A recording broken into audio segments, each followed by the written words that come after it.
Бишкекте алгачкы жолу казак күрөш боюнча өлкө чемпионаты өттү. Мелдешти Кыргызстанда жаңы түптөлгөн казак күрөш федерациясы уюштурган. Көчмөн казак элинин улуттук күрөшү соңку учурларда эл арасында кеңири учак жайып, Кыргызстанда да ири мелдештер өткөрүлүүдө. Казак күрөшүн жайылтуучулардын бири эл аралык казак күрөш федерациясынын өкүлү Улан Мырза бул күрөш кыргыз балбандарына да жагып жатканын айтууда. Кыргыз палуандарга мисалы қазір күрөсүп жатыр, бәрі уже қазір көрүп алган, бәрі билет калай күрөсү керек экенин.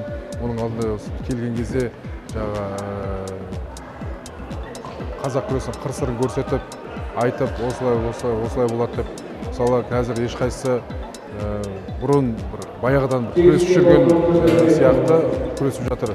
Оның алдында енді былтырғы жылы Астана қаласында чемпионат Азия болған. Ол кезде қырғыз бауырлар келіп, үлкен жетістіктен кеткен қазақ күресінен чемпионат Азияда келді. Алдыда да Кыргызстандан башка кайсы мамлекеттерде федерация ачылган? Бізде қазіргі таңда 27 мемлекетте федерация ашылған. Біз алдағы уақытта тағы да федерациялар ашылып жатыр. Бұйырса, осы енді 2 жылдың ішінде бір 50 федерацияда болып қалады деп ойлаймын. Казак күрөш боюнча өлкө чемпиондугуна эркектер жана кыз келиндер арасында жалпы 12 салмак боюнча медалдар ойнотулду.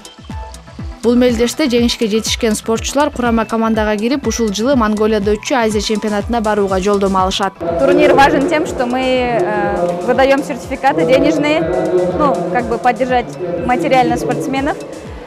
И также основная цель этого турнира – определить состав на чемпионат Азии. Чемпионат Азии у нас пройдет, дата еще, сроки не установлены, но пройдет в Монголии, там страну мы определим уже скоро. И наши чемпионы будут участвовать на чемпионате Азии по казах күрөшү в Монголии.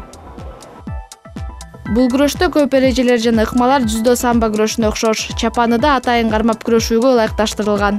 Негизи казак күрөшү бул жүдо самбо сыяктуу эле экен да. Приемдору ошол эле. Мен өзүм негизи дзюдоист болгондуктан мага оңой эле болуп атат. Дзюдо менен айырмачылыгы бул болгон эле болевой, удушающийлер, анан кийин партер жок экен. Бул жерде только стойкада иштейсиң. Ошол дзюдо менен айырмачылыгы убактында. Дзюдодо 4 минутта күрөшсө, буларда основной 5 минутта күрөшөт экен. Ниже пояса кармаганга болбойт экен, наказываться этилет экен. А дзюдонун мурдакы правилалары боюнча коко, юко деген дагы оценкалар балдар берилчү, азыр алар жок. Бирок ошол сыяктуу эле экен. Жамбаш, жартылай, таза, анан кийин бок деген оценкалар бар экен.